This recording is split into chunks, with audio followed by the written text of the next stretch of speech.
Her body hit the church floor in front of everyone. 20 years old, the preacher's daughter, collapsing mid-rehearsal. But it wasn't dehydration. It wasn't stress.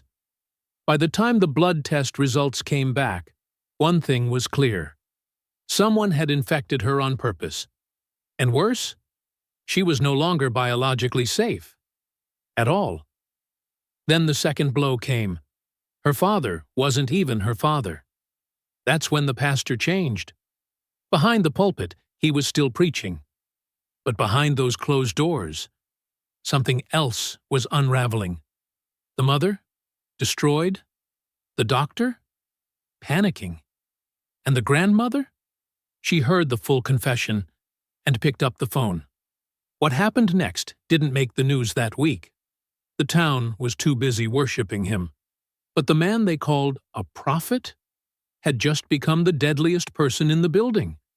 And by the time police got to him, let's just say, he made sure no one would hear the rest from his mouth. The choir had barely started the third verse when Charla Bell dropped to her knees and slumped sideways. At first, no one screamed. It looked more like a fainting spell, like the kind young women get when they skip meals or stand too long during rehearsal. But when she didn't respond to her name, and her arms stayed stiff instead of limp, panic started to ripple through the room. Clarice rushed forward first, then one of the musicians. Within minutes, someone called an ambulance. But it was Dr. Isaiah Godley, a longtime church member and local physician, who reached her before the paramedics did. He checked her pulse, her breathing, and her pupils. Something about the way her skin looked, slightly flushed, but not sweaty, made him uneasy. This wasn't simple fatigue. When Charla opened her eyes again moments later, she couldn't explain anything. She didn't remember falling. Her speech was slurred, and she seemed confused. Clarice tried to hold her up, whispering over and over again, "It's okay, baby. You're okay." But the girl just kept blinking, like she was somewhere else. At the hospital, initial scans ruled out head trauma or stroke. She had no history of seizures, no drug use, no psychological triggers, but her white blood cell count was low. Very low. Dr. Godley asked to handle the case personally, citing his long relationship with the family. The hospital agreed. Within 24 hours, more blood work was ordered. Charla was kept overnight under observation, and her condition didn't worsen, but she remained weak, tired, distant.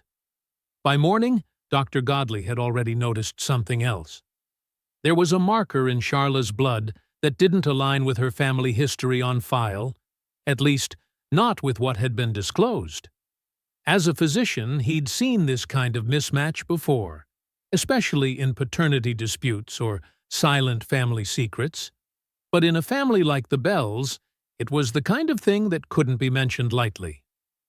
That evening, Langford finally visited his daughter's room. He prayed over her. He held her hand. The inconsistencies in Charla Bell's blood work led Dr. Isaiah Godley to request a more detailed genetic profile. He documented the reasoning as standard differential analysis due to immune irregularities. But internally, he was attempting to clarify the source of a biological anomaly, one that did not align with Langford Bell's known medical profile as her father. The DNA testing was processed discreetly. No official request was made through the family. Dr. Godley, citing long-standing ties to the Bells and familiarity with their health records, handled the matter directly through a private lab contact. The results arrived 3 days later. They were conclusive. Langford Bell was not Charla Bell's biological father. The lab flagged the mismatch as a 0% paternal likelihood. Further breakdown of the alleles suggested a likely match with a biological male relative, most likely a brother or identical twin. The only biological sibling Langford was known to have was Lionel Bell, his twin brother. Lionel had not been seen in Ash Grove in over 2 decades. According to court records, he had been arrested for statutory assault in the early 2000s and had served time in a correctional facility in a different state. Public records showed that he had briefly returned to Ash Grove around the time of Charla's conception before leaving again. No public ties had been made between Lionel and Clarice Bell. Dr. Godley did not confront the family immediately. Instead, he scheduled a private meeting with Langford at the church office.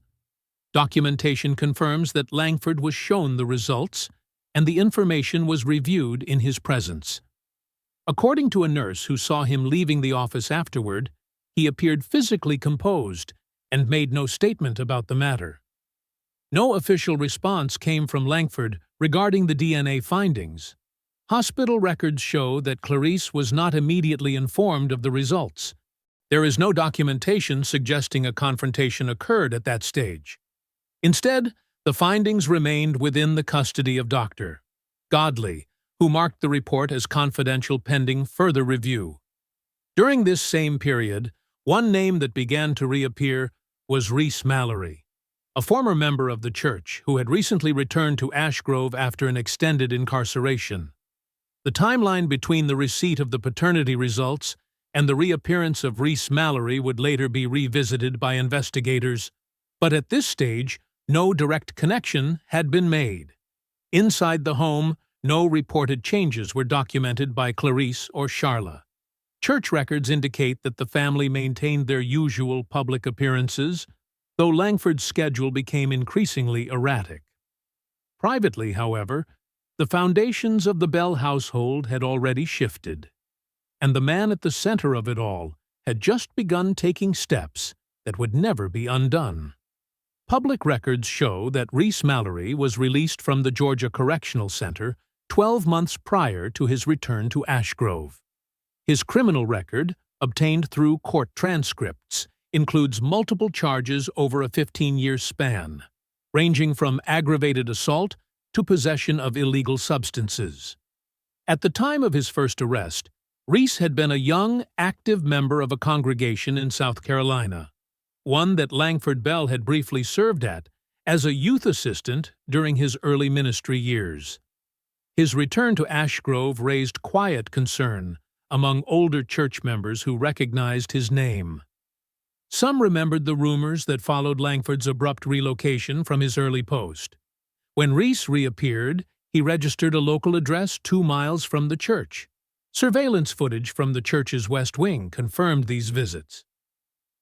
On 3 separate occasions, Reese entered through the side door after regular hours. On each occasion, he was accompanied by Langford Bell. Langford Bell and Reese were in a secret love affair.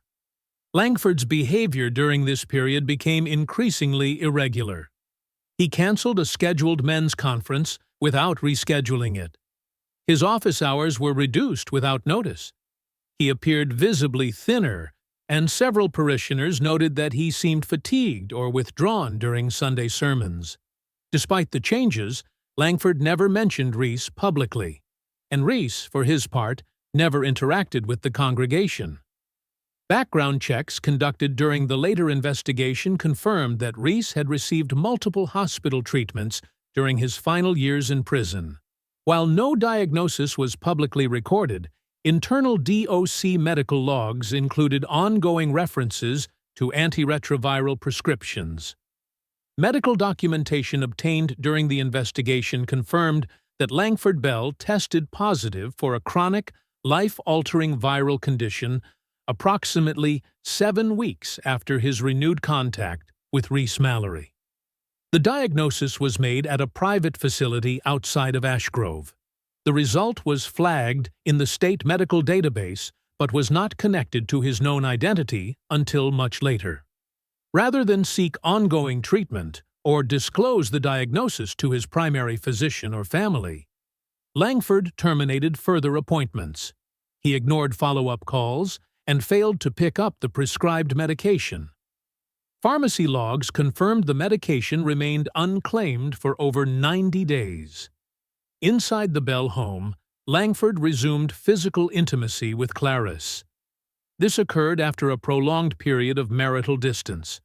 No protective measures were used, and Clarice later confirmed she was unaware of any health risk. Hospital records later confirmed the date of her positive status. The timeline aligned precisely with the renewed intimacy. Financial records show that Langford purchased sedatives and muscle relaxants from an online distributor registered in another county. These purchases were made using a prepaid card and a shipping alias. The drugs were not reported missing or misused at any point during that time, but their presence in the home would later become significant. Langford also changed the locks to his home office and removed several personal journals from the bedroom bookshelf. He began storing them in a temperature-controlled lockbox in the church basement, accessible only with his key. There was no warning, no explanation, no informed consent.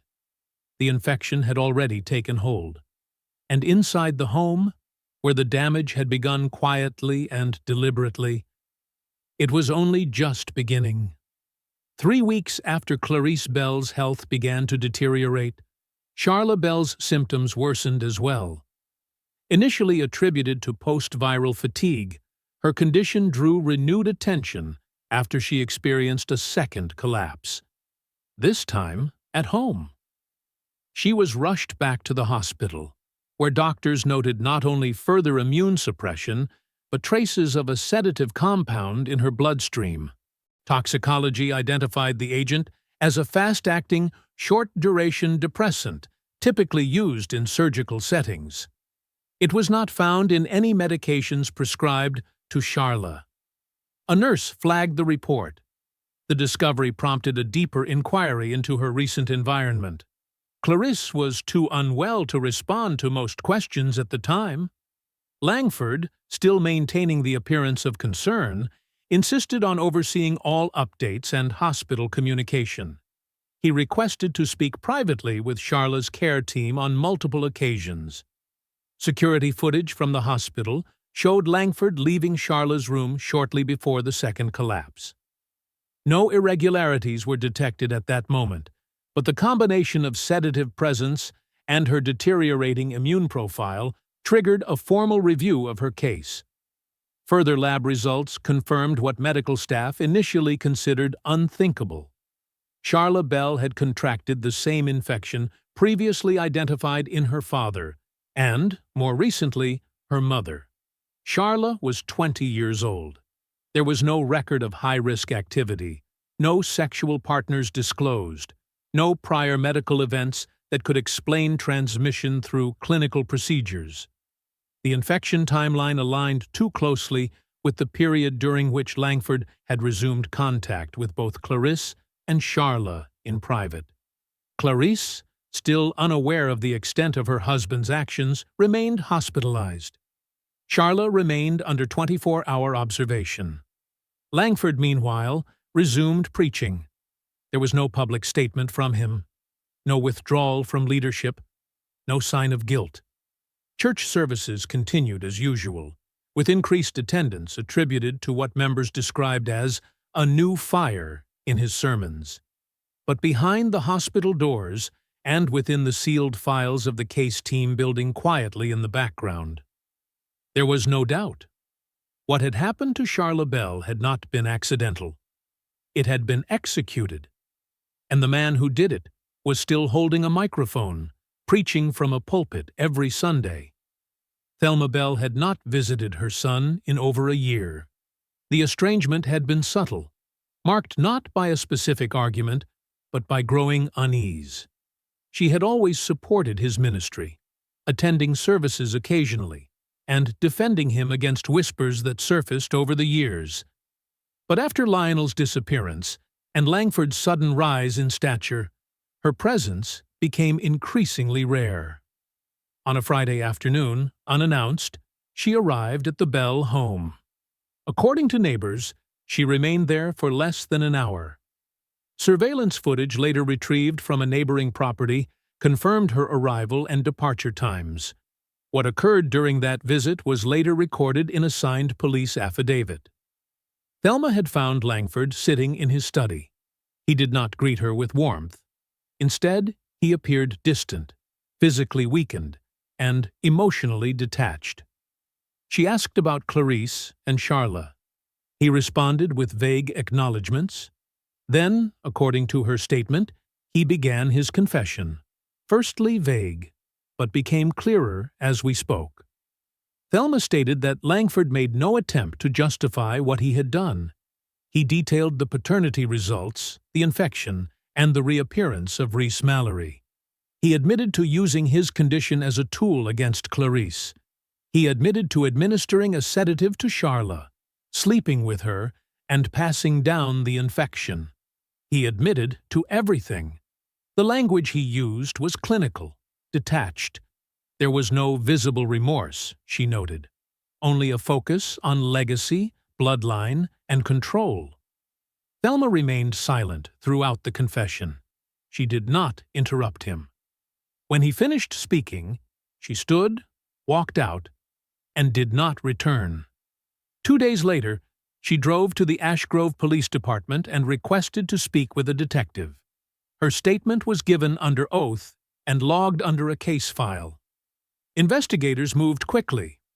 A quiet warrant was prepared. Officers agreed to avoid public confrontation due to the sensitivity of Langford's position and the ongoing services at the church. An arrest was scheduled for the following Tuesday, when Langford was expected to be at a private counseling session. Meanwhile, Thelma's decision was kept confidential. She did not return to the Bell home. She did not answer calls from church members. One neighbor reported seeing her sitting on her porch late that night, alone, with the porch light off. Langford appeared in church that Sunday. He preached a message titled, "The Weight of Secrets." Audio recording of that sermon, later archived, captured his voice cracking only once, during a pause in which he said nothing for nearly 15 seconds. Behind the pulpit, his physical appearance had begun to deteriorate. Observers later noted his hollow cheeks, visible tremors, and slowed pacing. But no one intervened. No one knew the truth, except the woman who had once brought him into the world, and she had already turned him in. But officers never got the chance. On the morning of the scheduled arrest, officers from the Ash Grove Police Department arrived at the Bell residence at precisely 9:03 a.m., accompanied by 2 plainclothes investigators and a medical response unit positioned discreetly 1 block away. Langford Bell did not answer the door. Officers knocked twice more before proceeding with forced entry under probable cause. The front door was locked from the inside. There were no signs of struggle. No movement was heard within the house.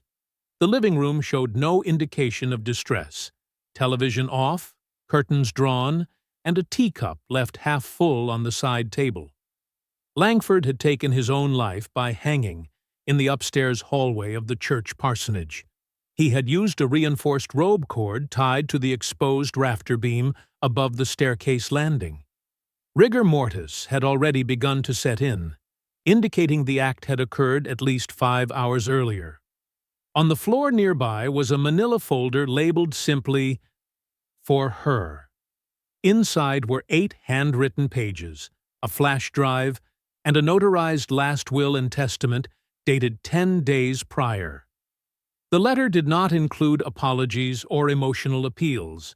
It consisted of detailed explanations of events spanning the last year, beginning with the DNA discovery, the reintroduction of Reese Mallory, the deliberate infection of Clarice, and the sedative administered to Charla. Langford described each act in chronological order, using theological references to justify his decisions. He referred to Charla not as a victim, but as a product of betrayal and an unintended vessel. Medical responders confirmed the death at 9:27 a.m. Clarice Bell, still hospitalized at the time, was informed by hospital staff under the direction of law enforcement. Her response was not documented in public records. Charla Bell, also in medical care under protective monitoring, was not informed immediately. Police coordinated with her physicians to delay notification until she was deemed stable enough to process the news. Later searches of the church basement uncovered 2 locked storage containers containing handwritten journals, used vials matching the sedative found in Charla's system, and partially shredded documents tied to online purchases of medical agents. It would take weeks for the community to learn what had actually happened. And even then, the full extent would remain buried beneath sealed court affidavits, health privacy restrictions, and the silence of those who had once called him their shepherd. By the time Langford Bell's body was removed from the home, the case file that had been quietly building against him was already complete. But he would never stand trial. The damage was irreversible, and the victims were still alive. Left behind to make sense of everything he never gave them the chance to confront. After the funeral, held quietly by a few remaining elders, Clarice Bell disappeared from public life. Her illness progressed steadily, according to limited updates provided by a family contact. Charla Bell was placed under extended care, her exact whereabouts undisclosed for legal and safety reasons. She was never interviewed publicly. Her medical file remains sealed. All that exists in the public record is a set of initials, a list of symptoms, and a journal that speaks louder than anything she might have said. Thelma Bell gave a brief interview 1 year after her son's death. Her voice was steady. Her words were short. "I thought raising a son in the church would protect him from darkness," she said. "But sometimes the darkness doesn't come from the outside. Sometimes it's what's growing right inside your own house." She declined all further comment. Langford Bell was a man trusted with people's prayers, their confessions, their souls. But in the end, what he weaponized wasn't just power or position. It was family. He infected the 2 people who shared his home, his bloodline, and his name, not out of rage, but calculation. He delivered pain as punishment, betrayal as justice, and silence as strategy. And when the weight of it all grew too much to carry, he never gave them the dignity of a confrontation. He left them with a note. That's what remains. A woman in hiding. A daughter still recovering. A mother who had to turn her son in. And a town left wondering how much it ever really knew about the man it once called chosen. Because sometimes evil doesn't wear a mask. Sometimes it wears a collar. If you've made it this far, ask yourself, how well do you really know the people closest to you? What would you do if the person meant to protect your family was the one who quietly tore it apart?